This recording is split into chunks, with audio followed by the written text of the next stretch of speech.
నీ పాదముల చెంత పెడుతూ నీవు చేసిన మేలులన్నింటికీ హృదయపూర్వకంగా కృతజ్ఞతాస్తుతులు చెల్లిస్తూ శక్తి కలిగిన నీ వాక్యముతో నింపబడుటకునైనా మేము ఇష్టపడుతున్నాం తండ్రి. జీవము కలిగిన నీ మాటల చేతనైనా మాలో ఉజ్జీవాన్ని నింపండి. నీ కొరకు మాత్రమే బ్రతుకున్నట్లుగానైనా మమ్మల్ని లేవనెత్తమని మిమ్మల్ని ప్రాధేయపడుతున్నా. నిలబడి ఉన్న నీ దాసుడనైనా నన్ను కృపతో బలపరచండి. శక్తి కలిగిన నీ వాక్కులను నైనా చెప్పగలిగే సామర్థ్యాన్ని అనుగ్రహించండి.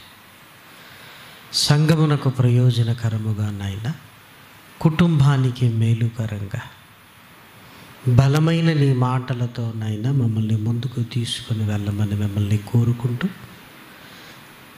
తండ్రి, నీకు మహిమకరముగానైనా తండ్రి మా కుటుంబాలకు ఆశీర్వాదకరముగానైనా ఈ వాక్య పరిచర్యను జరిగించమని ప్రాధేయపడుతూ క్రీస్తు నామం నీ ప్రార్థన అడిగి వేడుకొనుచున్నాము తండ్రి. ఆమేన్. ప్రేమన దేవుని వర్లారా, దేవుని ఉన్నతమైన ప్రేమను బట్టి పరలోకమందున్న కన్న తండ్రిని స్తుతిస్తూ క్రీస్తు పేర కృతజ్ఞతాస్తుతులు చెల్లించుచున్నాను. సంగమై ఉన్న మీ అందరికీ కూడా క్రీస్తు పేర శుభములు వందనములు తెలియజేసుకుంటూ పరిశుద్ధ గ్రంథంలో దేవుని సంకల్పం అనేది చాలా స్పష్టంగా రాయబడింది. ఏదేను తోటలో ఆదామును పెట్టినప్పటి నుండి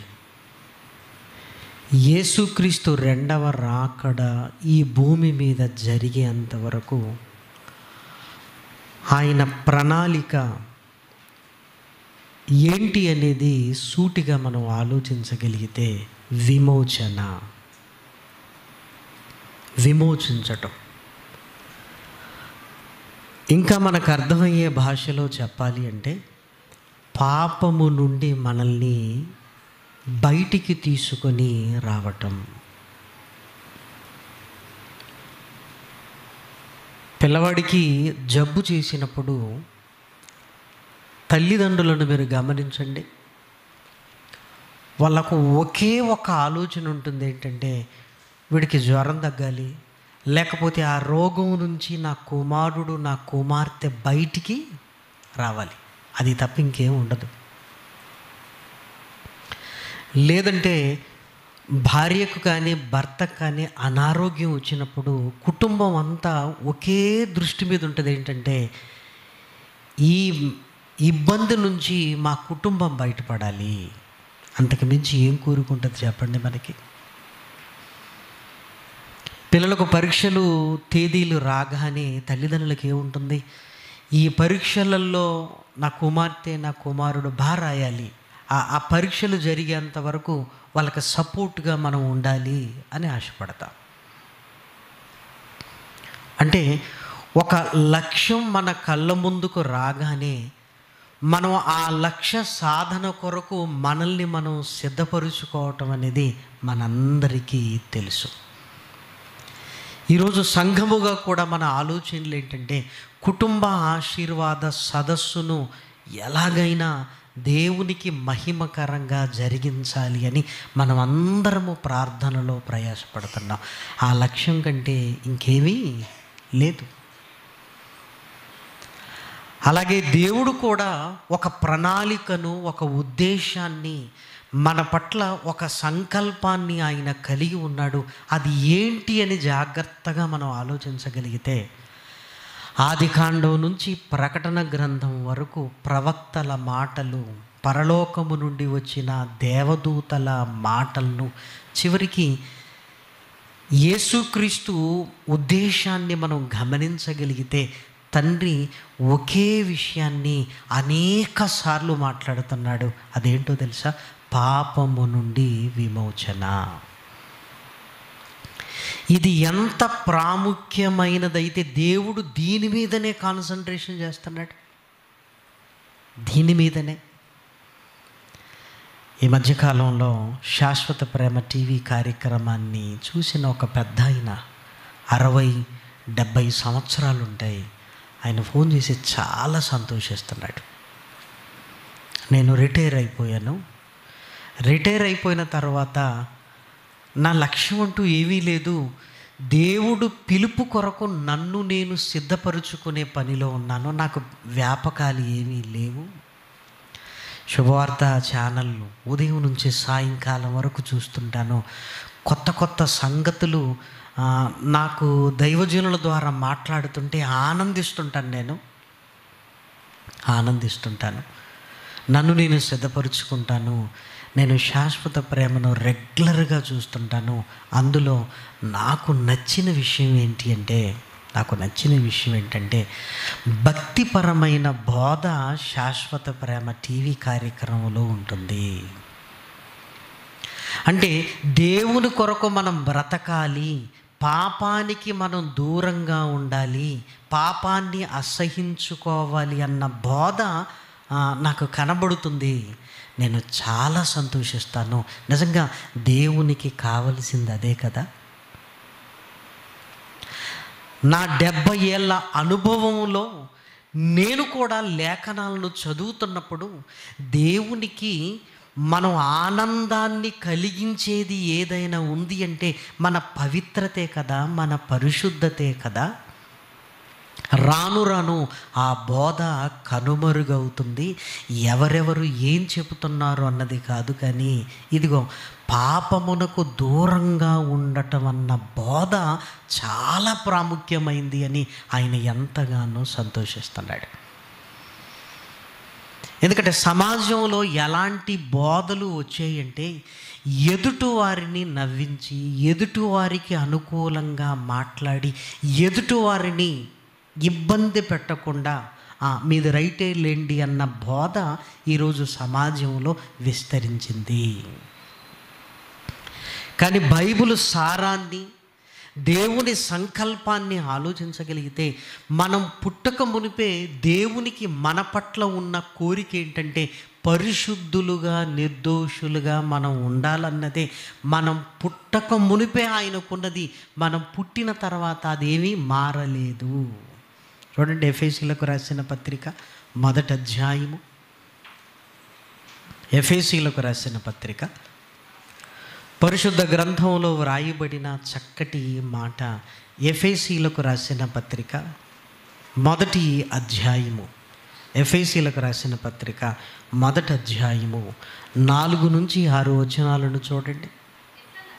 ఎట్లనగా తన ప్రియునియందు తాను ఉచితముగా మనకు అనుగ్రహించిన తన కృపామహిమకు కీర్తి కలుగునట్లు తన చిత్త ప్రకారమైన దయా సంకల్పము చొప్పున యేసుక్రీస్తు ద్వారా తనకు కుమారునుగా స్వీకరించుటకై మనలను ముందుగా తన కోసము నిర్ణయించుకొని మనము తన ఎదుట పరిశుద్ధులమును నిర్దోషులమునై ఉండవలెనని జగత్తు పునాది వేయబడక మునుపే పరిశుద్ధులము నిర్దోషులముగా ఉండవలనని. అంటే మనం పుట్టుక మునిపే మన పట్ల ఆయనకున్న కోరిక చాలా స్పష్టంగా రాయబడింది. పరిశుద్ధులుగా, నిర్దోషులుగా మనం ఉండాలి అని. ఈ భూమి మీదికి మనం వచ్చిన తర్వాత కూడా అదే కోరిక. మన ఆలోచనలు మారిపోతుంటాయేమో కానీ దేవుని సంకల్పం అనేది ఎప్పుడు మారదు. యాకోబు గారు రాసిన పత్రికలో కూడా మనము చూడగలిగితే, దేవుడు చాలా స్పష్టముగా మాట్లాడుతున్న మాటను దయచేసి మీరు చూడండి. యాకోబు గారు రాసిన పత్రిక 1వ అధ్యాయము 16, 17, 18 వచనములు. నా ప్రియ సహోదరులారా, మోసపోకుడి. శ్రేష్టమైన ప్రతి ఈవియు, సంపూర్ణమైన ప్రతి వరమును పరసంబంధమైనదై జ్యోతిర్మయుడగు తండ్రి యొద్ద నుండి వచ్చును. ఆయన యందు ఏ చంచలత్వమైనను గమనాగమనముల వలన కలుగు ఏ ఛాయ అయినను లేదు. ఆయన ఎంత గొప్పవాడో చూడండి అని దేవుని దైవత్వాన్ని మన కళ్ళ ముందు పెడుతున్నాడు యాకోబు గారు. ఆయనలో ఏమీ లేదు అంటున్నాడు. ఎందుకు చెప్తున్నాడు? మీలో కూడా ఉండకూడదు అని. ఆయన తాను సృష్టించిన వాటిలో మనము ప్రథమ ఫలముగా ఉండునట్లు సత్యవాక్యము వలన మనలను తన సంకల్ప ప్రకారము కనెను. అంటే ఆయన పోలికగా మనం మార్చబడాలని, ఆయనలా మనం ఉండాలి అని దేవుడు మరలా మనల్ని కన్నాడు సత్యవాక్యము ద్వారా. సత్యవాక్యము ద్వారా. ఏమంటే పిల్లలు ప్రయోజకులు కావాలి అని తల్లిదండ్రులు ఎలా కోరుకుంటారో, దేవుడు మనం ప్రయోజకత్వంలోనికి రావాలని కాదు, పరిశుద్ధులుగా ఉండాలి అని కోరుకుంటున్నాడు. ఇది ఎప్పటికీ మారదు. ఇది ఎప్పటికీ మారదు. ఎప్పటికీ. యేసుక్రీస్తు రాకమునుపు ఆయన ఉద్దేశం అదే. యేసుక్రీస్తు వచ్చిన తర్వాత ఆయన ఉద్దేశం అదే. ఇంకా చెప్పాలంటే రెండవ రాకడ వరకు ఆయన చిత్తం అనేది ఎప్పటికీ మారదు. ఇంకా చూడగలిగితే తెస్సలోనికులకు రాసిన పత్రికలో దయచేసి మీరు చూడండి. తెస్సలోనికులకు రాసిన పత్రికలో అపోస్తలుడైన పౌలు గారు తెస్సలోనికులకు రాసిన పత్రికలో చాలా స్పష్టంగా వ్రాసిన మాట. మొదటి పత్రిక 4వ అధ్యాయము 3వ వచనం. తెస్సలోనికులకు రాసిన మొదటి పత్రిక 4వ అధ్యాయము 3వ వచనం. మీరు పరిశుద్ధులగుటయే అనగా మీరు జారత్వమునకు దూరముగా ఉండుటయే దేవుని చిత్తము. మీలో ప్రతి వాడును దేవుణ్ణి ఎరుగని అన్యజనుల వలె కామాభిలాషయందు కాక పరిశుద్ధత యందును ఘనత యందును తన ఘటమును ఎట్లు కాపాడుకొనవలెనో అది ఎరిగియుండుటయే దేవుని చిత్తము. ఇది చాలా ప్రాముఖ్యమైనది. ఇది మీరు తెలుసుకుని ఉండుటయే దేవుని చిత్తము. అదేంటంటే పాపము చెయ్యకుండా ఉండటమే దేవుని చిత్తము. దేవుని చిత్తం. ఏమండి, ఇది చదువుతున్నప్పుడు మనకు చాలా ఈజీగా కనబడుతున్నట్లుగా అనిపిస్తుంది. కానీ ఈ లోకంలో ఉంటున్న మనం లోకాన్ని బట్టి, మన శరీరాన్ని బట్టి ఆలోచించగలిగితే ఇది చాలా కష్టమైనది. దేవునికి చాలా ఇష్టమైనది ప్రియమైన దేవుని పిల్లలారా. అందుకే తన మాటల ద్వారా మన స్వభావాన్ని మార్చడానికి ప్రయత్నం చేస్తున్నాడు. తన మాటల ద్వారా మన మనస్సును మార్చుకోవటానికి దేవుడు తన మాటల్ని మన కళ్ళ ముందుకు తీసుకుని వస్తున్నాడు. ఇంకా బాప్తిస్మం ద్వారా ఆ పాత జీవితాన్ని సమాధి చేసి ఒక క్రొత్త జన్మను మనకు ప్రసాదించడానికి ఆయన ఇష్టపడుతున్నాడు. అంతేకాకుండా సంఘములోనికి తీసుకుని వస్తున్నాడు. పరిశుద్ధ గ్రంథాన్ని మన కళ్ళ ముందు పెట్టాడు. పరిశుద్ధాత్మను మనకు అనుగ్రహించి నిత్యము మనల్ని హెచ్చరించడానికి ప్రయత్నము చేస్తూనే ఉన్నాడు. ఎప్పుడైనా సరే మన మనస్సాక్షి మనం తప్పు చేసినా మనల్ని గద్దించటం లేదంటే దాని అర్థం ఏంటంటే మనం దౌర్భాగ్యులం అని దాని అర్థం. అయ్యో, దేవునిలో ఉన్న నేను ఇలా ఎందుకు మాట్లాడాను, ఇలా ఎందుకు చేశాను, ఇలా ఎందుకు ప్రవర్తించాను అన్న ఆ గద్దింపులు మనలో ఉన్నవి అంటే దేవుడు మనల్ని సరిచేయటానికి ఇష్టపడుతున్నాడు. వెంటనే దానికి విధేయత మనం చూపించాలి. ఒకవైపు పరిశుద్ధాత్ముడు మన మనసాక్షి మనల్ని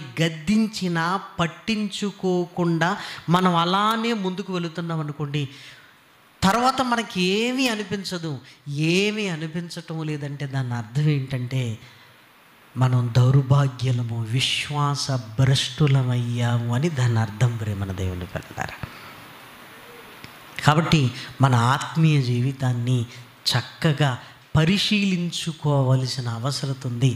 దేవుని సంకల్పంలో చివరిది.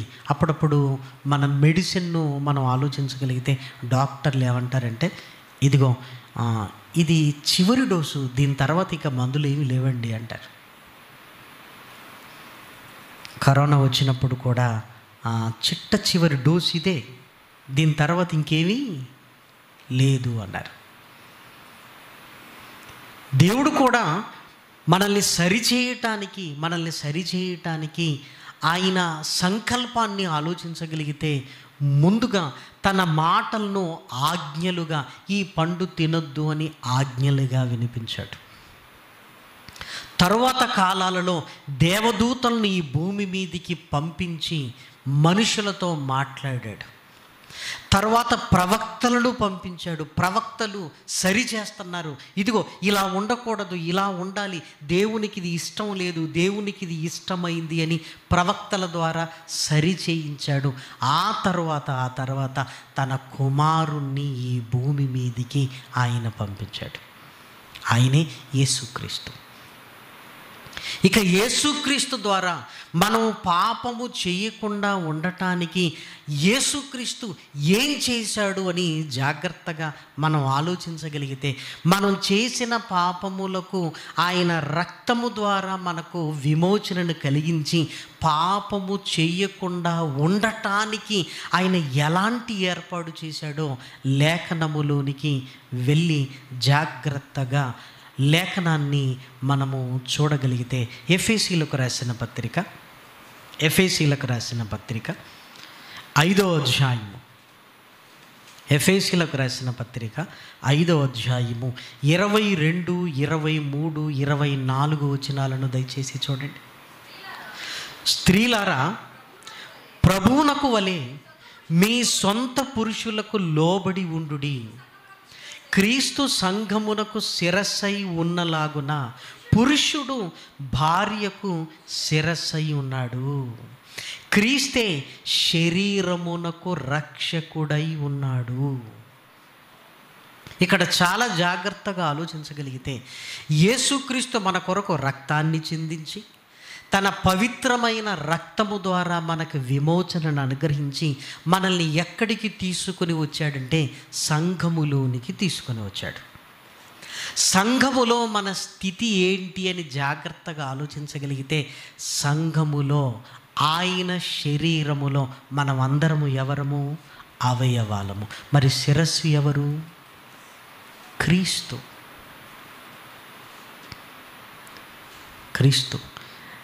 నిన్నటి దినము చెల్లెలు రిబ్కా బాప్టిజం తీసుకోవడానికి సిద్ధపడింది. పాప రిబ్కా తనకు వాక్యాన్ని గురించి మాట్లాడుతున్నప్పుడు దేవుడు కలిగించిన తలంపు, సంఘానికి శిరస్సు క్రీస్తు. అవయవాలుగా మనల్ని పెట్టాడు, శిరస్సుగా క్రీస్తు. ఒరే నేను శిరస్సు అన్నాడు. శిరస్సుగా ఎందుకు క్రీస్తున్నాడు? అవయవాలుగా మనల్ని ఎందుకు పెట్టాడు? అసలు ఆయన గుండెగా ఉండొచ్చు కదా, ఆయన కాలేయముగా ఉండొచ్చు కదా, కానీ శిరస్సుగా సంఘానికి ఎందుకు పెట్టాడు అని జాగ్రత్తగా మనం ఆలోచించగలిగితే, ఏమండి, పాపము చెయ్యడానికి శరీరములో మూలమైనది ఏంటో తెలుసా? మూలమైనది ఏంటండి? శిరస్సు. అందులో అనుమానం ఏమీ లేదు. మనం పాపము చేయటానికి మన చేతులు కాదు ముందు, మన కాళ్ళు కాదు ముందు, ఈ సర్వ శరీరములో శిరస్సు అనేదే పాపము చెయ్యటానికి సర్వ శరీరాన్ని పురుకొల్పేది. ఇందులో ముఖ్యమైనవి ఏవి అని జాగ్రత్తగా ఆలోచించగలిగితే, లేఖనాలలోనికి వెళ్ళి చూడగలిగితే అన్ని తలలో ఉన్నవే చెబుతుంటాడండి. మీ తలంపులు జాగ్రత్త అన్నాడు. తలంపులు అనేటివి ఎక్కడివి? తలలో ఉన్న భాగమే. నెక్స్ట్ మీ కనులు జాగ్రత్త అంటాడు. కనులు ఎక్కడున్నవి? తలలో ఉన్నవి. మీరు ఏమి వినుచున్నారో జాగ్రత్తగా చూసుకోండి అన్నాడు. అంటే చెవులు ఎక్కడున్నవి? తలలోనే ఉన్నాయి. ఏం మాట్లాడుతున్నారో జాగ్రత్తగా చూసుకోండి అన్నారు. నోరు ఎక్కడుంది? తలలోనే ఉంది. చూసారా? అంటే అందుకే అప్పుడప్పుడు మనం కూడా నీకు తలకాయ ఉందారా అంటాం. అంటే ఈ తల సరిగ్గా ఉంటే ఇలా చేయవు కదరా అని దాని అర్థం. నాకు అనిపించింది, ప్రభువా నిజమే, ఈ శరీరాన్ని మేము స్వాధీనపరుచుకోలేకపోవడానికి కరెక్ట్ ఏంటంటే ఈ తలకాయే ప్రాబ్లం. అందుకే సంఘానికి ఆ బెడద ఉండకూడదని ఏం చేశాడు? మనల్ని అవయవాలుగా మార్చి శిరస్సు ఎవరట? యేసుక్రీస్తు. అంటే శిరస్సు ఆయనగా ఉంటే సంఘముగా మనం ఏ తప్పు చేయం. ఆయన చెప్పినట్లు శరీరం వెంటే ఏ తప్పు చేయదు ప్రేమన దేవుని పిల్లలారా. అందుకే మన పెద్దలు కూడా ఏం చేశారు అంటే ఈ తలే ప్రాబ్లం అన్నట్టుగా వారు కూడా ఆలోచించి చెడు వినవద్దు, చెడు కనవద్దు, చెడు మాట్లాడవద్దు అని కోతులను పెట్టి ఏం చేశారు?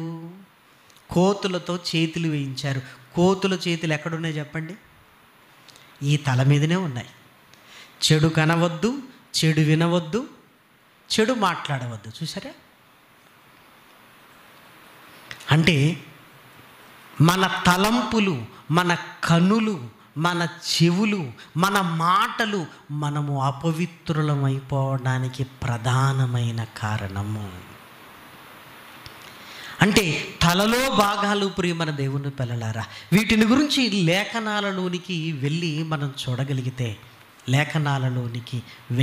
చూడగలిగితే ఆదికాండములోనే వ్రాయబడిన ఒక చక్కటి మాట దయచేసి మీరు చూడండి. ఆదికాండము 6వ అధ్యాయము, ఆదికాండము 6వ అధ్యాయంలో 5-6 వచనాలు.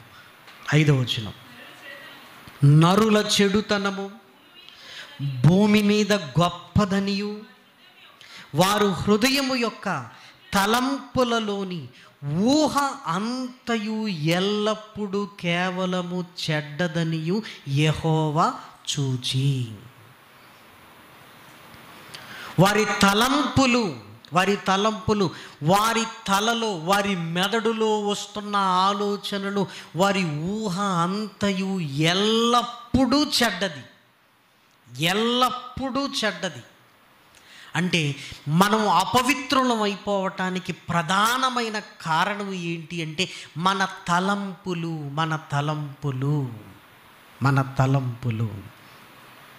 అంటే ఈ తలలో పుట్టే ఆలోచనలు తలంపులు అంటాం మన వారిలారా.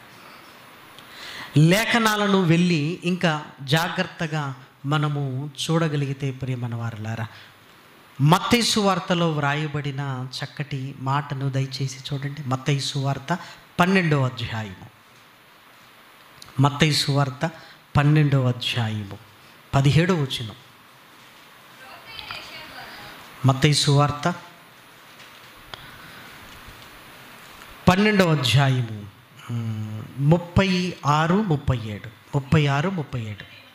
నేను మీతో చెప్పున్నదేమనగా, మనుషులు పలుకు వ్యర్థమైన ప్రతి మాటను గూర్చియు విమర్శ దినమున లెక్క చెప్పవలసి ఉండును. నోటి ద్వారా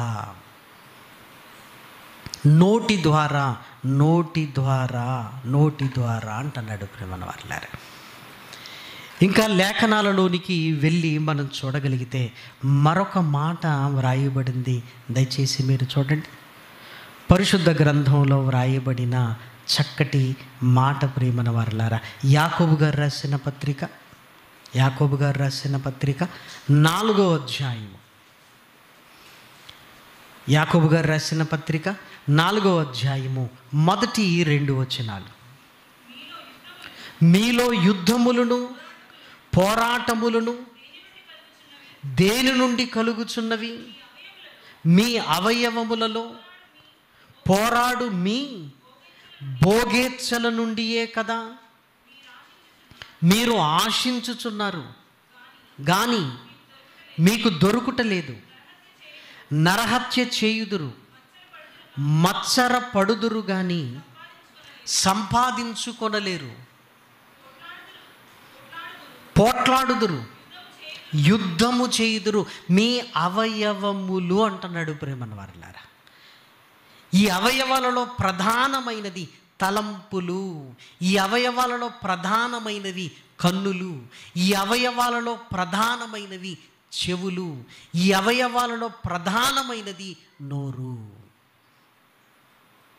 మీరు ఆశించుచున్నారు. ఆశించడానికి మొట్టమొదటి కారణం ఏంటో తెలుసా? కంటితో మనము చూస్తేనే ఆశిస్తాం. మీరు మత్సరపడుదురు, ఇదిగో ఈ కంటి ద్వారా.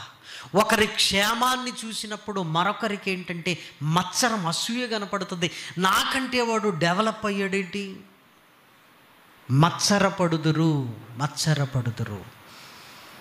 అంటే తలభాగం అనేది చాలా ప్రమాదకరంగా మారిపోయింది అని మనకు అర్థమవుతుంది. ఇంకా చూడండి, పేతురు గారు రాసిన పత్రిక, పేతురు గారు రాసిన రెండవ పత్రిక 2వ అధ్యాయము 14వ వచనము. వ్యభిచారిని చూచి ఆశించుచు పాపము మానలేని కన్నులు గలవారు, అస్థిరులైన వారి మనస్సును మరులు గొలుపుచు లోభత్వమునందు సాధకము చేయబడిన హృదయము గలవారు, పాపము మానలేని కన్నులు.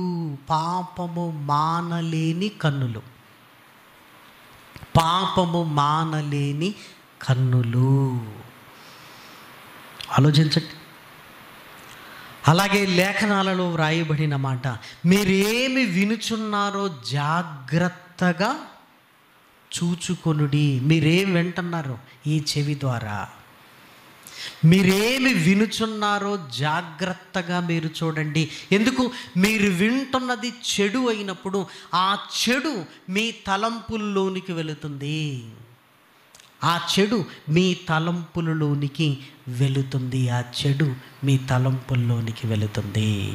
చూడండి, పరిశుద్ధ గ్రంథంలో వ్రాయబడిన చక్కటి మాటను కూడా మనము చూడగలిగితే యేసుక్రీస్తు హెచ్చరిస్తూ చెప్పిన మాట ప్రేమన దేవుని పిల్లలారా, పరిశుద్ధ గ్రంథంలో మత్తయి సువార్త 15వ అధ్యాయం, మత్తయి సువార్త 15వ అధ్యాయము 10-11 వచనాలు.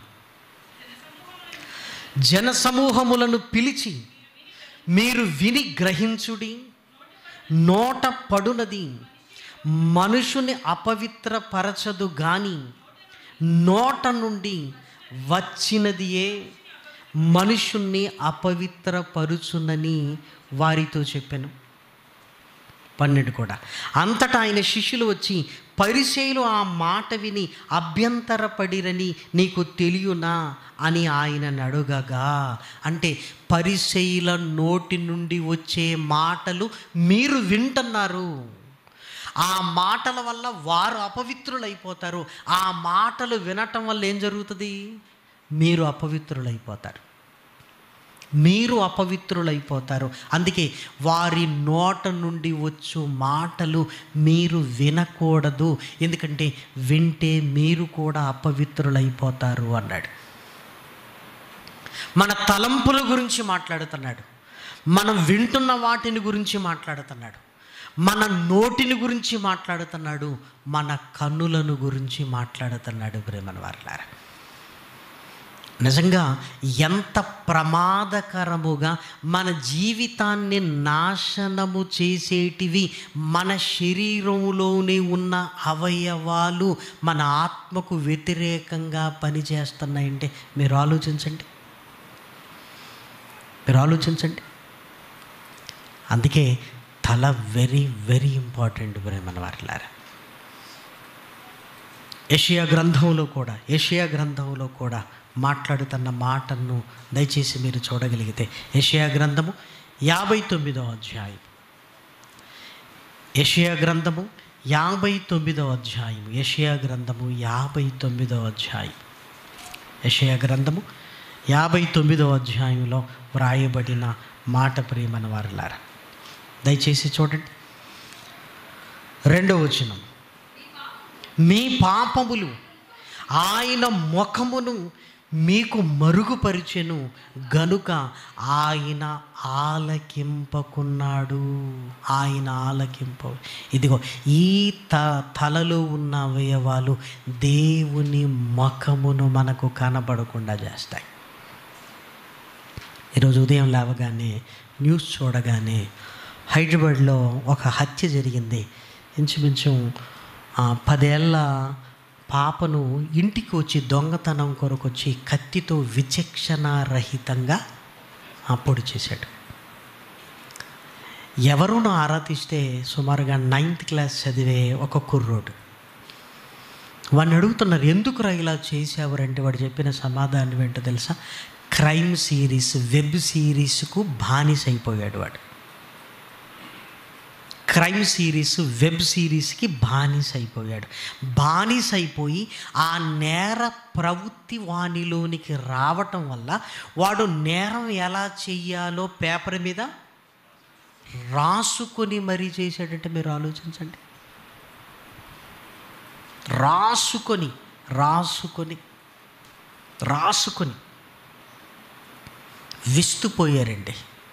విస్తుపోయారు.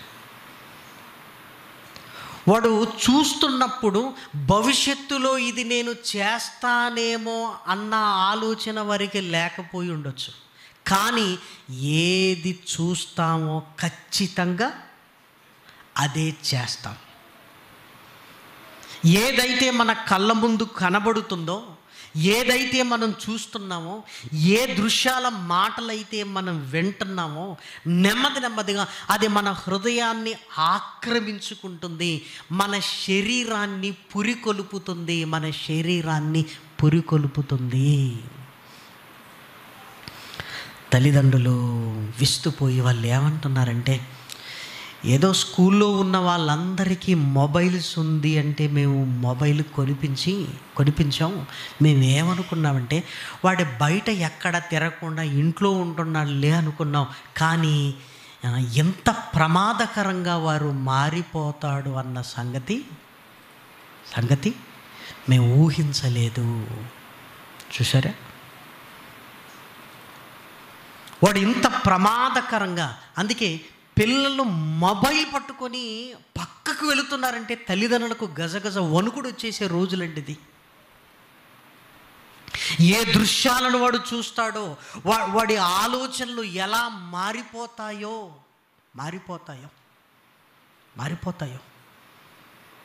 ఎందుకంటే పిల్లలు అమాయకులు, వాళ్ళకేమీ తెలియదు. కానీ ఈరోజు వచ్చే షార్ట్స్ కావచ్చు, ఈరోజు వచ్చే వెబ్ సిరీస్లు కావచ్చు, వాడు అనుకొని చూడడు. ఒకటి వాడి కళ్ళ ముందుకు దృశ్యం అనిపించింది అంటే నెమ్మదిగా దానికి అలవాటు పడుతుంటాడు. అలవాటు పడ్డాడా వాడి హృదయము, వాడి తలంపులు, వాడి కన్నులు, వాడి చెవులు ఇక వాటిని కోరుకుంటాయి. ప్రియమైన దేవుని పిల్లలారా, వాటిని కోరుకుంటాయి. అందుకే దయచేసి పిల్లలకు ప్రేమతో మొన్న ఒక మానసికమైన విశ్లేషకురాలు, ఒక డాక్టర్ పిల్లల పెంపకాన్ని గురించి మాట్లాడుతూ ఒక తల్లి ఎప్పుడు పిల్లల్ని సరిదిద్దటానికి పిల్లలతో ఎలా ప్రవర్తించాలో మాట్లాడుతూ ఎప్పుడు పిల్లలకు దగ్గరగా ఉండి మాట్లాడడానికి ప్రయత్నం చేయండి. పిల్లలకు దగ్గరగా వెళ్ళి మాట్లాడాలి. పిల్లలతో ఎప్పుడు ప్రేమగా మాట్లాడడానికి ప్రయత్నం చేయండి. ప్రేమగా జరగబోయే నష్టాన్ని వారికి వివరించి చెప్పండి. జరగబోయే నష్టం ఎందుకంటే ఆ జరగబోయే నష్టాన్ని వాళ్ళు అవగాహన చేసుకున్నారా, వారికి వారుగా మారుతారు. వారికి వారుగా మారుతారు. లేదా మనల్ని మభ్యపెట్టడానికి, మనల్ని మోసం చేయటానికి వాళ్ళు అలవాటు పడ్డారనుకోండి, ఇక మన మాటల వరకు చెవినెక్కవు. మనం గద్దిస్తూ ఉండేసరికి ఏమవుద్దంటే వాళ్ళు కూడా మా అమ్మ ఇంతే, మా నాన్న ఇంతే అనే పరిస్థితిలోనికి వెళతారు. వాళ్ళకేంటంటే నష్టం. నిమ్స్ హాస్పిటల్లో హైదరాబాద్లో ఒక వార్డు తయారు చేశారు. మొబైల్కి ఎడిక్ట్ అయిన పిల్లలకు వాళ్ళు ఎలా మాట్లాడుతున్నారంటే పిచ్చి పట్టినట్టుగా మాట్లాడుతున్నారు. ఆ వీడియోలు కూడా యూట్యూబ్లో పెట్టారు. మీరు ఆలోచించండి.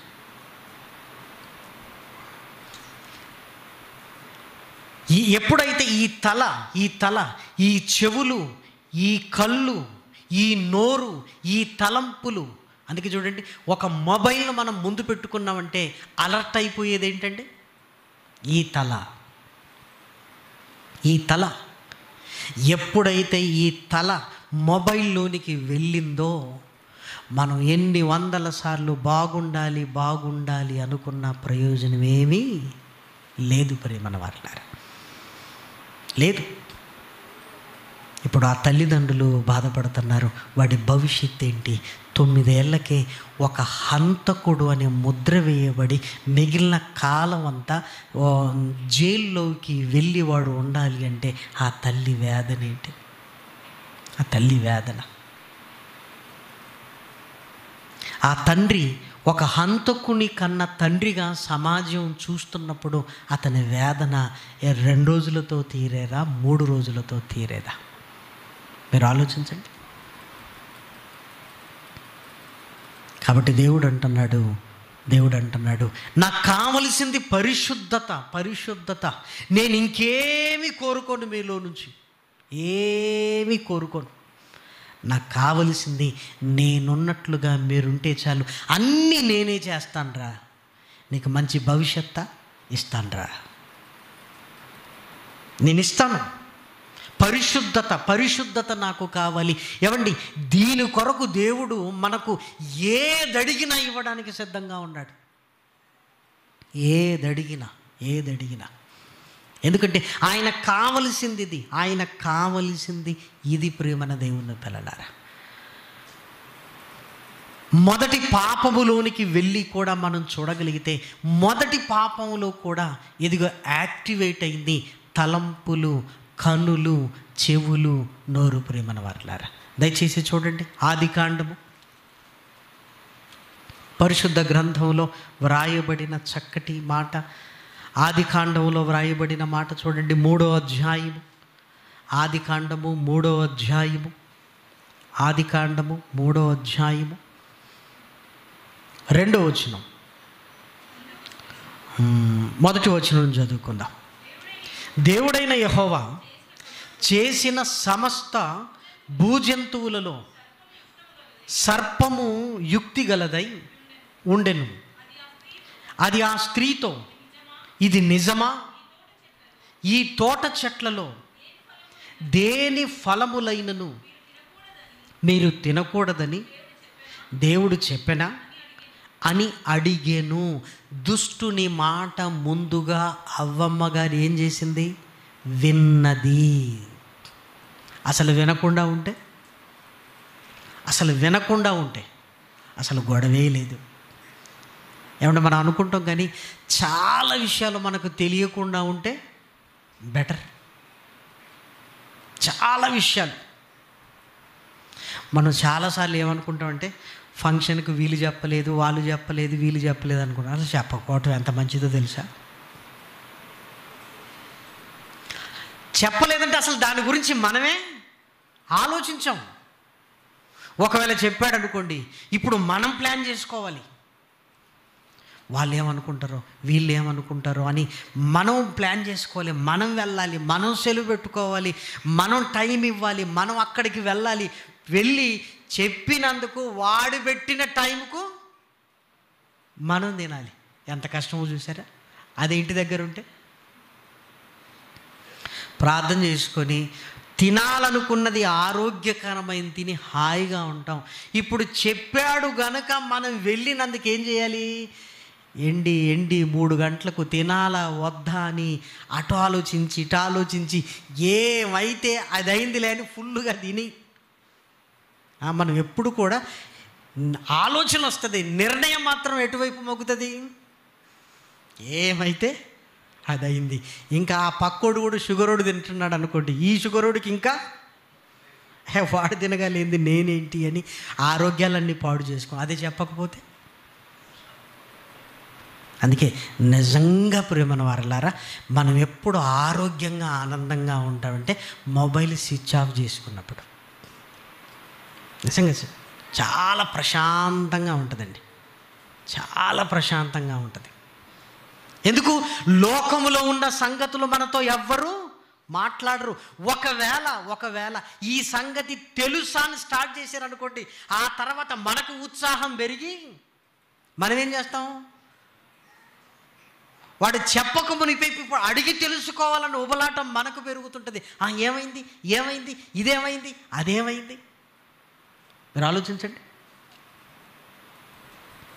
ఒకరోజు ట్రైన్లో ప్రయాణం చేస్తున్నాం. ఇంగ్లాండ్కి ఇండియాకు టెస్ట్ మ్యాచ్ జరుగుతుంది.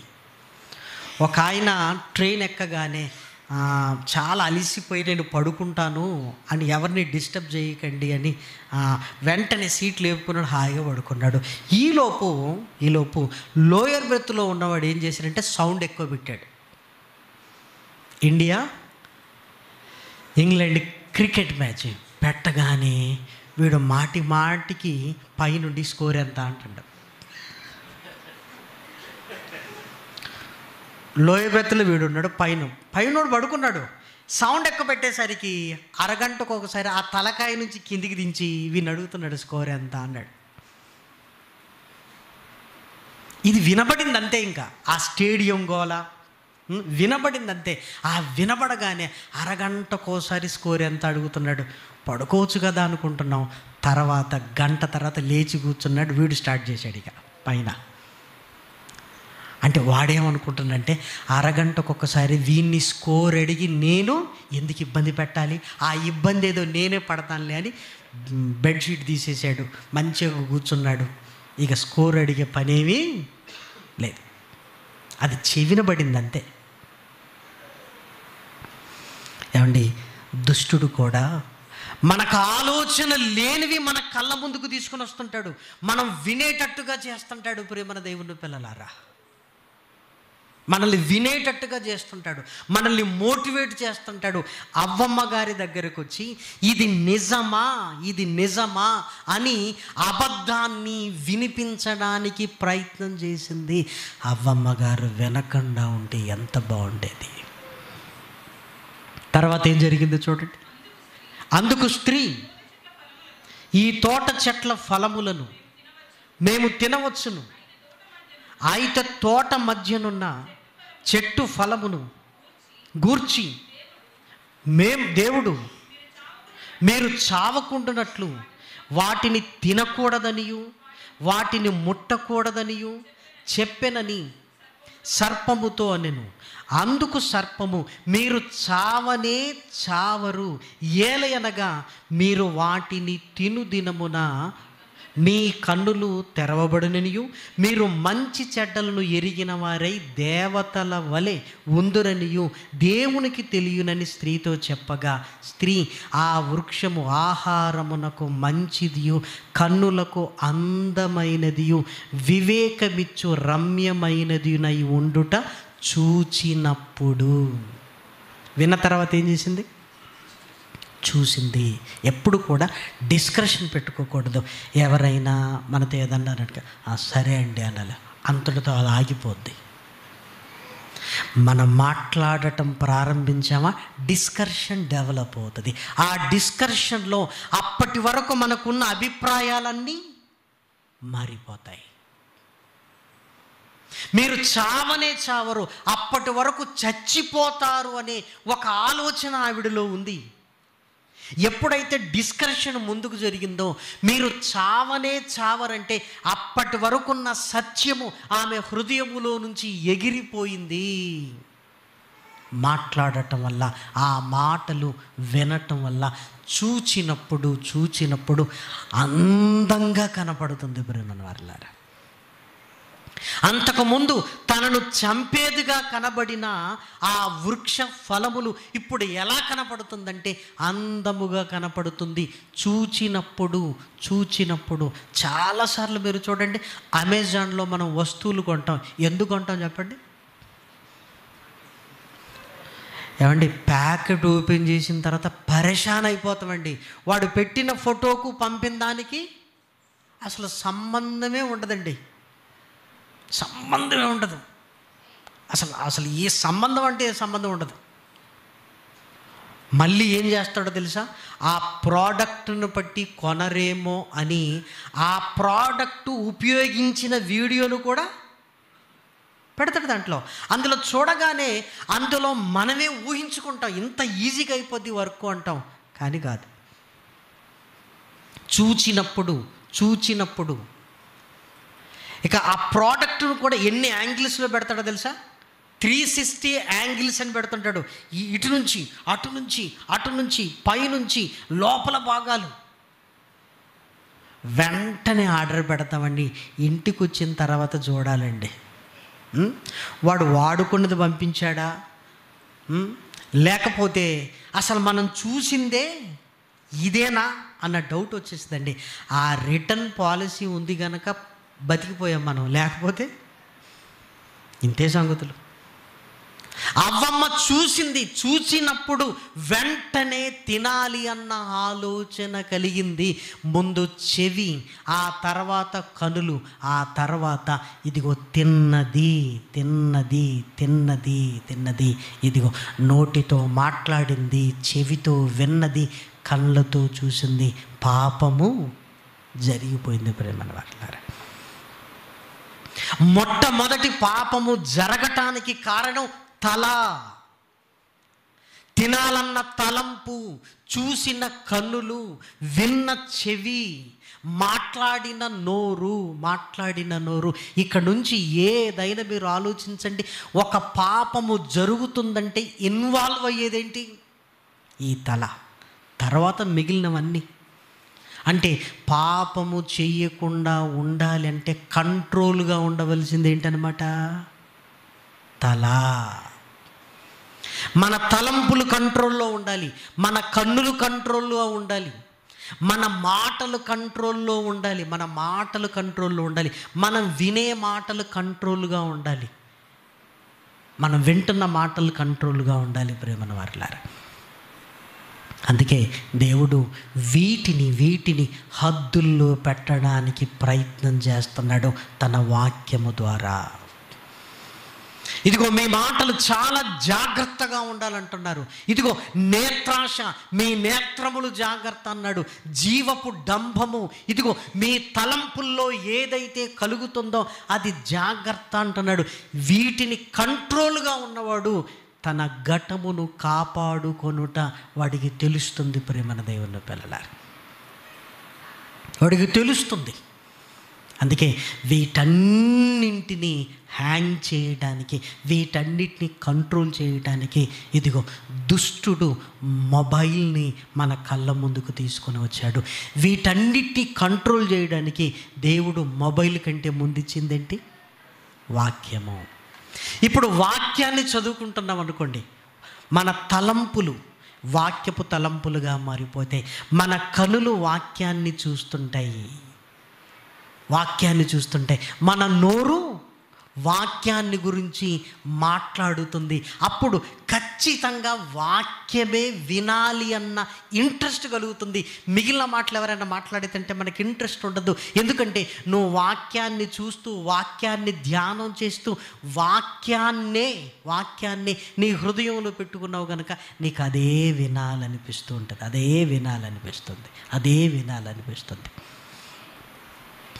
అందుకే మన పవిత్రతను కాపాడుకోవటానికి దేవుడు వాక్యాన్ని కళ్ళ ముందు పెట్టాడు ప్రేమన దేవుని పిల్లలారా. అందుకే ప్రతి ఇంట్లో బైబిల్ను అందరూ ముందేసుకొని చదివే టైం ఉండాలి ప్రేమన వారలారా. నాన్న అరగంట అందరూ చదువుదాం పట్టండి, అందరూ తీయండి అందరు, చదవండి. ఇవి చాలా చిన్నగా కనపడుతుంది, కానీ అది ఎంత ప్రయోజనమో తెలుసా? ఆ వాక్యము మన హృదయములోనికి వెళుతుంది, ఆ వాక్యము మన తలంపుల్లోనికి వెళుతుంది, ఆ వాక్యము మనల్ని ఉజ్జీవింపజేస్తుంది. ప్రేమన దేవుని పిల్లలారా, కాబట్టి పరిశుద్ధ లేఖనాలను మనం చూసినప్పుడు ఏ తలలో ఉండే ఈ అవయవాల వలన మనం పాపులుగా మారిపోతున్నామో, దేవుడు ఆ అవయవాలను కంట్రోల్ చేయడానికి దేవుడు తన వాక్యమునిచ్చాడు. దీన్ని ఎక్కడికి తీసుకొచ్చాడంటే మన కనుల ముందుకు తీసుకొని వచ్చాడు, కనుల ముందుకు తీసుకొని వచ్చాడు. అందుకే మనము వాక్యము పట్ల ఆసక్తిని కలిగి ఉంటే, దేవుని వాక్యము వినుటకు ఆసక్తిని కలిగి ఉంటే, దేవుని వాక్యాన్ని ధ్యానించుటకు ఆసక్తిని కలిగి ఉంటే, ప్రేమన దేవుని పిల్లలారా, విశ్వాస జీవితంలో చాలా బలంగా ఉంటాము. అందుకే యవన పిల్లలందరినీ యూత్ సమ్మిట్లో కూర్చోబెడుతున్నాం. చదవండి, ధ్యానించండి, మాట్లాడండి దాని గురించి. ఇదిగో అసలు విషయం ఇది వినండి అని వారి కనుల ముందుకు వాక్యాన్ని తీసుకొచ్చి వారిని చదివించి వారిని ఆలోచింపజేస్తున్నాం. ఎందుకంటే ఈ వాక్యముతోనే సర్వ శరీరము సరిదిద్దబడుతుంది. వాక్యము లేకపోతే మన జీవితాలు సరిగా ఉండవు. ప్రేమన దేవుని పిల్లలారా, వాక్యము లేకపోతే మన పరిశుద్ధతను మనం కాపాడుకోవటం అసాధ్యము. ప్రేమన దేవుని పిల్లలారా, వాక్యము మన హృదయములో లేకపోతే ప్రేరేపింపబడుతుంటాం. ప్రేరేపింపబడినప్పుడు లోకపు పాపములో కొట్టుకొని పోతాం, కానీ మనల్ని మనం నిరోధించుకునే స్థితి మనకు ఉండదు. ప్రేమన దేవుని పిల్లలారా, వాక్యము శక్తి కలిగింది. వాక్యానికి ఉన్న శక్తి ఏంటంటే పాపము చెయ్యనీయకుండా నిన్ను కంట్రోల్ చేయగలిగింది. ఒక టీవీకి రిమోట్ కంట్రోల్ ఎలా ఉంటుందో, ఇదిగో ఈ వాక్యముకు ఈ శరీరాన్ని కంట్రోల్ చేసే కెపాసిటీ ఉన్నది. ప్రేమన దేవుని పిల్లరా, అది ఎప్పుడు? ఈ వాక్యము మన హృదయములో ఉన్నప్పుడు, ఈ వాక్యము నీ కనుల ముందున్నప్పుడు, ఈ వాక్యము నువ్వు వింటున్నప్పుడు, ఈ వాక్యాన్ని గురించి మనం మాట్లాడుతున్నప్పుడు. అందుకే వ్యర్థమైన సంభాషణలు జరుగు చోట మనం ఉండటానికి వీలు లేదు. వ్యర్థమైనవి మన కళ్ళ ముందు కనబడినప్పుడు అక్కడ ఉండటానికి వీలు లేదు. వ్యర్థమైన మాటలు మనం కూడా మాట్లాడకూడదు.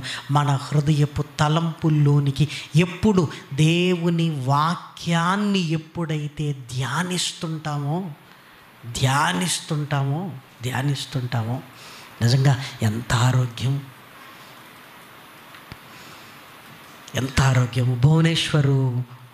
లోనికి మేము వెళ్ళాం. భువనేశ్వర్లోనికి మేము వెళ్ళినప్పుడు ఒక ముసలాయన విపరీతమైన పెయిన్స్తో బాధపడుతున్నాడు. ఆయన సాక్ష్యం చెప్పాడు. లేచి, నేను 70 సంవత్సరాల పైన ఉంటాయి, మోకాళ్ళ నొప్పులతో బాధపడుతున్నానని మీ అందరికీ తెలుసు కదా.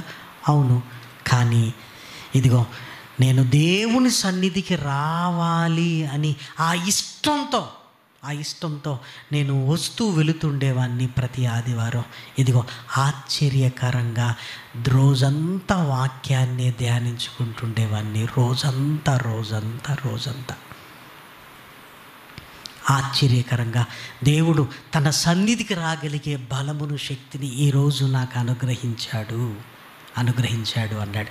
ఆరాధన ముగిసిన తర్వాత మా కళ్ళ ముందు కూర్చుంటే, ఏం చదివారండి మీరు లేఖనాలలో అంటే, రోమీలకు రాసిన పత్రిక వరకు చదివేశాను అన్నాడు.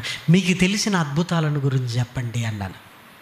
మీకు తెలిసిన ఏమండి ఎన్ని అద్భుతాలు చెప్పాడు తెలుసా? మత్తయి సువార్త ప్రారంభం నుంచి చాలా ఆశ్చర్యం వేసింది. 70 ఏళ్ల వయసులో ఇంత జ్ఞాపక శక్తి మీకు ఉంది అంటే, ప్రతిరోజు వీటన్నిటినీ నేను ఏం చేసుకుంటాను? నెమరు వేసుకుంటాను. వీటన్నింటినీ నేను నెమరు వేసుకుంటాను. ఖాళీగా మనం ఉన్నప్పుడు మనం విన్న దానిని, మనం చదివిన దానిని ఏం చేయాలి? నెమరు వేసుకున్నప్పుడు మన ఊహ, మన ఆలోచన, మన తలంపులు ఎప్పుడు శుద్ధమైనవిగా ఉంటవి. దేవుని వాక్యాన్ని ఎప్పుడు జ్ఞాపకం చేసుకుంటుండాలి. దేవుని వాక్యాన్ని. కాబట్టి మనల్ని ఆ పాపముల నుండి మనల్ని విమోచించి యేసుక్రీస్తు తన రక్తము ద్వారా విమోచించి సంఘములోనికి తీసుకుని వచ్చాడు. సంఘములోనికి తీసుకుని వచ్చి ఏం చేస్తున్నాడు? మనల్ని అంటుకట్టాడు. దేనికి అంటుకట్టాడు? శిరస్సు ఆయన, మనమెవరు? అవయవాలము. అంటే ఆ శిరస్సుతో మనము ఉంటున్నప్పుడు ఇదిగో ఆ వాక్యపు తలంపులలో చక్కగా బ్రతకటం అనేది దేవుడు మనకు నేర్పిస్తున్నాడు. అందుకే సంఘానికి ఏ వ్యక్తి శిరస్సు కాదు, సంఘానికి క్రీస్తు శిరస్సు. మరి ఆయన కన్నులేంటి? ఆయన కన్నులు పాపము లేని కన్నులు. ఆయన నోరు, ఆయన నోట ఏ కపటమును లేదు. ఆయన చెవులు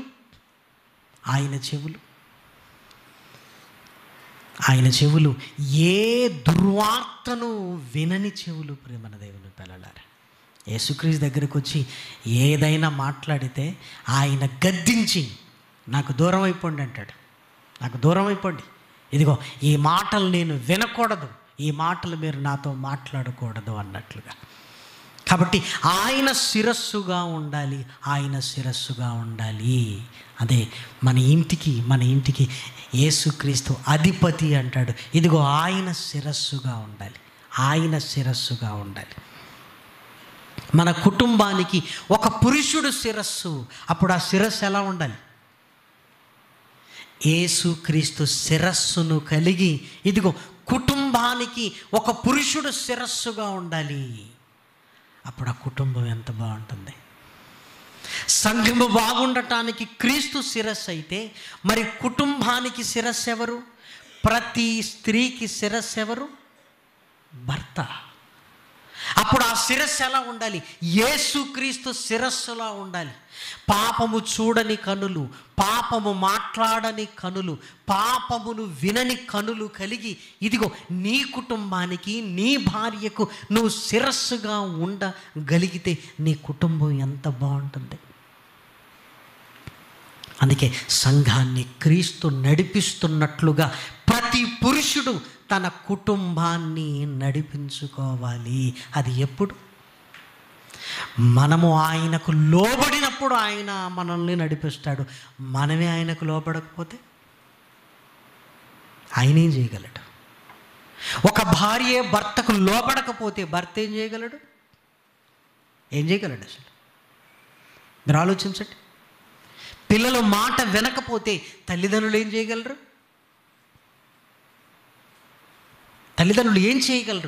వద్దు అని చెబుతున్నా తీరు మారలేదనుకోండి, ఏం చేయగలరు? చివరికి ఏమంటారో తెలుసా? నీ చావు నువ్వు చావరా అంటారు. అది ఇష్టంతో అనే మాట కాదు, బాధతో. ఆ మాట తప్ప ఇంకేం అనగలరు చెప్పండి. అందుకే ప్రతి కుటుంబం బాగుండాలంటే శిరస్సుగా పురుషుడు ఉండాలి. ఆ తల ఎలా ఉండాలి అంటే ఇదిగో యేసుక్రీస్తు తలలా ఉండాలి. సంఘం ఎలా ఉండాలి అంటే ఇదిగో ఒక భార్య భర్తకు లోబడినట్లుగా ప్రతి విషయాన్ని ఇదిగో దేవుని వాక్యానికి లోబడినట్లుగా ఉంటే సంఘము బాగుంటుంది. భార్య భర్తకు లోబడుతూ ఇదిగో శిరస్సుగా ఉండే భర్త యేసుక్రీస్తు శిరస్సును కలిగి ఉంటే మన కుటుంబాలు చాలా బాగుంటాయి. ప్రేమన వారు, దేవుడు పెద్ద పెద్ద టార్గెట్లు ఏమి ఇవ్వలేదు. 20 మందిని పెంచి ప్రయోజకులుగా చేయలేమని ఏమీ చెప్పలేదు. నీ కుటుంబం జాగ్రత్త అన్నాడు. సంఘము అన్నాడు. ప్రేమన దేవుని పిల్లలారా, ఇక్కడికి రాగానే ఆయనను శిరస్సుగా నీకు ఎందుకు చేస్తున్నాడో తెలుసా? ఆయనకు లోబడితే ఆయన శిరస్సుతో ఉన్న నువ్వు కూడా ఆయనలా ప్రవర్తించగలిగే స్థితిలోనికి వెళతావు. ఆయనలాగా ప్రవర్తించే స్థితిలోనికి వెళతాం. మేము కడియపులంక అనే ప్రాంతానికి వెళ్ళినప్పుడు అక్కడ సోదరులు నవీన్ గారు ఆత్మీయులు, సుపరిచితులు, చక్కటి పాటలు పాడతారు, సువార్త గాయకులు. ఈ సెమినార్కి కూడా రమ్మని ఆహ్వానించాను. తప్పనిసరి ఆ వేదికపై మీరు చక్కటి పాటలు పాడాలి అన్నప్పుడు ఒకరోజు ఆ కడియం ప్రాంతంలో ఉంటున్న నర్సరీకి తీసుకుని వెళ్ళారు. ఆసక్తికరంగా నేను అడుగుతున్నప్పుడు చెబుతున్నారు, చిన్న చిన్న చెట్లు, విపరీతమైన కాయలు.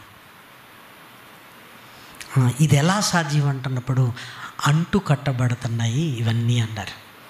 ఏంటి అంటు కట్టబడటం అంటే సోదరులు మాట్లాడుతూ, కొన్ని చెట్లు కాయలు విపరీతంగా కాస్తాయి కానీ రుచి ఉండదు. కానీ ఏముండదు? రుచి ఉండదు. కాయలు విపరీతంగా కాస్తాయి. కొన్ని చెట్లు ఏంటంటే రుచి ఉంటాయి, కాయలు ఎక్కువగా కాయవు. కాబట్టి ఈ రుచినిచ్చేది ఎక్కువ కాయలు కాసే దాన్ని రెండింటిని ఏం చేస్తారు? అంటు కడతారు. అప్పుడు రుచి కలిగిన ఎక్కువ కాయలను కాసేస్తే ఒక కొత్త చెట్టుగా మారిపోతుంది. కొన్ని చిన్నగా ఉంటాయి, కొన్ని ఏపుగా ఎదుగుతాయి. ఏపుగా ఎదగటం వల్ల ప్రాబ్లం గనక ఆ చిన్నగా ఉండేవాన్ని తీసేసి కాయలు కాసే దానితో అంటు కడతారు. అప్పుడు చిన్న స్థలంలోనే ఎక్కువ కాయలు కాస్తుంటాయి. దేవుడు మనల్ని కూడా ఏం చేశాడో తెలుసా? ఒరేయ్, నువ్వు పాపం చేయడానికి కారణం ఏంటో తెలుసా? నీ తలకాయ. మరి నువ్వు పాపము చేయకుండా ఉండాలంటే బాడీ నీది, తలకాయ ఎవరిది పెట్టాలి? యేసు క్రీస్తుది తలకాయ బిడ్డ అన్నాడు. అంతే. నిజంగా ఏమండి, మొక్కలను అంటు కట్టడం టెక్నాలజీ అనుకుంటే, యేసు క్రీస్తును శిరస్సుగా చేసి సంఘానికి అంటు కట్టాడు అంటే మన నుంచి దేవుడు ఆ పవిత్రతను కోరుకుంటున్నాడని మనకు అర్థమైపోవాలి కదా. మనకు అర్థమైపోవాలి కదా. ఒక అడవి కొమ్మను తీసుకొచ్చి స్వచ్ఛమైన ఒక ఒలీవ కొమ్మకు అంటు కట్టబడినట్లుగా అన్యజనులైన మనల్ని తీసుకుని వచ్చి ఇశ్రాయేలులతో సహా పౌరులుగా మనల్ని తీర్చి ఇద్దరిని కలిసి ఎవరికి అంటు కట్టాడు? క్రీస్తుకు అంటు కట్టాడు. ప్రేమల వారలారా, మీరు ఆలోచించండి. ఇప్పుడు టెక్నాలజీ ఏం చేస్తున్నారంటే, మొండెం ఒకరిది, తలకాయ ఒకరిది అతికిస్తారట. బాడీ ఒకరిది, తలకాయ ఇంకొకరిది. ఇంకొక మనిషి తలకాయ అతికించినంత మాత్రాన వీడు మారతాడా? వాడి తలకాయ కూడా ఎలాంటిది? మన తలకాయ లాంటిదే కదా. మీరు ఆలోచించండి. దేవుడు చేసిన గొప్ప మేలు ప్రేమన వారలారా, జీవితాలు చాలా చిన్నవి, చాలా చిన్నవి. ఎప్పుడైతే ఆయన తలంపుల్లోనికి వెళ్ళి నువ్వు బ్రతకటం ప్రారంభిస్తావో సర్వ శరీరానికి ఆరోగ్యం, ఏమవదు నీకు. ఎందుకంటే నీ తలంపుల్లో ఉన్నదేంటి? జీవం, జీవం, జీవం. మొన్ననే ఒక ఆయన మాట్లాడుతూ చెప్పిన మాట, ఏమండి, నాకేం జరుగుతుందో నాకే తెలియదు, నేను మాత్రం ప్రతిరోజు వాక్యాన్ని చదువుకుంటాను. ప్రతిరోజు ఆ జీవమే ఈరోజు నన్ను బ్రతికిస్తుంది. 75 ఏళ్ళ వయసు కలిగిన అతను, 75 ఏళ్ళు చూసారా? కాబట్టి ప్రేమన దేవుని పిల్లలారా, ఇదిగో శిరస్సు ఆయన, మనమంతా అవయవాలు. అందుకే ఏదున్నా వాక్యం ఏం చెబుతుంది అని ఆ శిరస్సుకు లోబడినట్లుగా వాక్యం ఏం చెప్పితే అది చేయవలసిన వారం మనం. వాక్యం ఏం చెప్పితే అది చేయవలసిన వారం. కాబట్టి మన పవిత్రతను కాపాడుకొనుటకు ఇదిగో మన కళ్ళ ముందుకు దేవుని వాక్యాన్ని తీసుకొని వచ్చాడు. సంఘముతో నిన్ను అంటుకట్టాడు. సంఘముతో అంటుకట్టబడిన నువ్వు కూడా ఇదిగో ఆయన తలంపులు నీలోనికి రావాలి. ఒక మాటలో చెప్పాలంటే నీ కుటుంబానికి ఆయన తలంపులు నీలోనికి వచ్చినప్పుడు నీ కుటుంబానికి శిరస్సుగా నువ్వు ఉండగలిగితే ఎంత మేలు, ఎంత మేలు. ఏమంటే జీవితం అంటే కొట్టుకోవటం కాదు, తిట్టుకోవటం కాదు, విడిపోవటం కాదు. జీవితం అంటే ప్రియమైన దేవుని పిల్లలారా ఆస్తులు కొనటం కాదు, సన్మానాలు కాదు, పొగడ్తలు కాదు, ఆనందంగా ఉండటం. ఆ ఆనందం అనేది కేవలం కుటుంబంలోనే ఉంటుంది ప్రియమైన దేవుని పిల్లలారా. చాలామంది డబ్బు డబ్బు డబ్బు అంటారు. ఆ డబ్బుతో ఎన్ని ఇబ్బందులు వస్తాయో తెలుసా? మొన్న బెంగళూరులో ఒక ఆవిడ ఒక కంపెనీ మీద కేసు వేసింది. ఆ కేసు సారాంశం ఏంటంటే, ఈ కంపెనీ వాళ్ళు నాకు ఇచ్చిన శాలరీ అని ఎన్ని సంవత్సరాలు పనిచేసిందో ఆ శాలరీ ఇచ్చింది. ఇంకొక వైపు ఆమె కోల్పోయిన జీవితాన్ని రాసింది ప్రియమైన వాళ్ళ. ఏం రాసిందో తెలుసా? ఈ కంపెనీకి ఇదిగో నేను ఇన్ని రోజులు ఇన్ని షిఫ్ట్లు పనిచేశాను, ఈ షిఫ్ట్లలో పనిచేస్తూ నా పిల్లలకు ఎన్ని గంటలు దూరం అయ్యాను, నా భర్తకు ఎన్ని గంటలు నేను దూరంగా ఉన్నాను, నా ఆనందాలకు నేను ఎన్ని త్యాగాలు చేశాను. చివరికి నాకు అనారోగ్యం వస్తే నేను ఖర్చు పెట్టుకున్న మొత్తం ఎంత అన్నిటి లెక్క చూపించింది. వీళ్ళు ఇచ్చిన దానికంటే మా ఖర్చు పెట్టుకున్నదే ఎక్కువగా ఉంది. నిజంగా ఆశ్చర్యం కదా, ఆశ్చర్యం. వీళ్ళు ఇచ్చింది కొంత అయితే ఈమె పెట్టింది ఏమంటే పిల్లలతో గడపలేని ఆ మధుర క్షణాలు ఎవరు తీసుకురాగలరు జీవితంలో? చివరికి రాసింది ఏంటో తెలుసా? ఇదిగో ఈ ఉద్యోగం వల్ల నా భర్తకు దూరం అయ్యాను, ఈ ఉద్యోగం వల్ల నా పిల్లలకు దూరం అయ్యాను. ఈరోజు నా పిల్లలు నన్ను ఏమంటాం తెలుసా? నువ్వు నన్ను చూసుకోలేదు, ఉద్యోగం అంటూ వెళ్ళిపోయావు, ఇప్పుడు మాకు ఉద్యోగాలు లేవా అని వాళ్ళు అంటున్నారు. నన్ను చూసుకోవడానికి ఎవరూ లేరు. ఏముందంటే నిజంగా ప్రేమలు అనేటివి గొప్పవి. నిజంగా నువ్వు అనారోగ్యంతో ఉన్నప్పుడు నీ పక్కన ఒకరుంటారా? ఆ ఒకరు ఉండాలంటే నువ్వు ఎంత ప్రేమించి ఉంటే నీ పక్కన ఉంటారు వాళ్ళు? మీరు ఆలోచించండి. దేన్నో ఆలోచిస్తుంటాం, ఏదో అనుకుంటాం, ఏమీ లేదు ప్రియమైన దేవుని పిల్లలారా, ఏమీ లేదు. జీవితాలు చిన్నవి, చక్కగా కుటుంబాలలో ఉన్న ఆనందం ఎక్కడ లేదు. ఆ ఆనందం ఉండాలంటే శిరస్సు, ఇదిగో ఆయన శిరస్సు అయి ఉన్నట్లుగా ప్రతి పురుషుడు తన కుటుంబంలో శిరస్సుగా ఉండాలి. అందుకే నిన్ను తీసుకుని వచ్చి సంఘముతో ఎందుకు అంటుకట్టాడో తెలుసా? ఆ శిరస్సు ఎలా ఉంటుందో ఒక్కసారి ఆ ప్రేమను చూడు, ఆ ఓపికను చూడు, ఆ న్యాయాన్ని చూడు, ఆ నీతిని చూడని సంఘములో మనకు నేర్పిస్తున్నాడు ప్రేమన దేవుని పిల్లలారా. కాబట్టి లేఖనాలలో ఉంటున్న ఈ మాటలు సంఘ ప్రయోజనము కొరకు దేవుడు మాట్లాడుతున్నాడు. మన కుటుంబాలు ఆనందంగా ఉండాలని దేవుడు మాట్లాడుతున్నాడు. కాబట్టి ఎప్పుడైతే మన కనుల ముందు లేఖనాలు ఉంటున్నాయో, ఎప్పుడైతే ఆ లేఖనాలు మన తలంపుల్లో ఉంటాయో, అవి మాట్లాడతామో, అవి వింటామో, అప్పుడు ఇదిగో యేసుక్రీస్తు శిరస్సులా ఇదిగో ఈ శిరస్సు ఉంటుంది. అప్పుడు మన కుటుంబాలు ఎంత బాగుంటాయి ప్రేమల వారలారా. దయచేసి ఆలోచించండి, ప్రార్థన చేసుకుందాం. మహాకృపయు కనికరము కలిగిన మా కన్న తండ్రి, ఘనమైన ఉన్నతమైన నీ నామమునకు స్తుతులు స్తోత్రములు చెల్లిస్తున్నా. మేము ఎలా ఉండాలో మా కళ్ళ ముందు నీ వాక్యాన్ని పెట్టిన ఆయన తండ్రి, మమ్మల్ని గద్దించారు, మమ్మల్ని సరి చేయటానికి నాయన మీరు ఇష్టపడ్డారు. ఇది నీ వాక్యమని నాయన తండ్రి, వెంటనే నాయన విధేయులమైన ఆయన మా కళ్ళ ముందు నాయన ఎంతోమంది వెళ్ళిపోతున్నారు నాయన. మేము మాత్రం ఉండిపోతాం అనుకోకుండా నాయన ఉన్నంతకాలము నాయన తండ్రి సంఘములో నాయన ఎదుగుతూ నాయన కుటుంబంలో నాయన మాదిరి కలిగిన ఆయన బ్రతకగలిగే భాగ్యాన్ని అనుగ్రహించండి. శక్తి కలిగిన నీ మాటలను నాయన సాత్వికమైన మనసుతో అంగీకరిస్తూ నాయన తండ్రి బలమైన నీ కార్యములు చేయుటకు నాయన సంఘముగా నాయన మమ్మల్ని పురికొల్పుతున్నందుకు నాయన మీకు స్తుతులు స్తోత్రములు. వెతబడిన వాక్యము నాయన హృదయములో స్థిరపరచండి.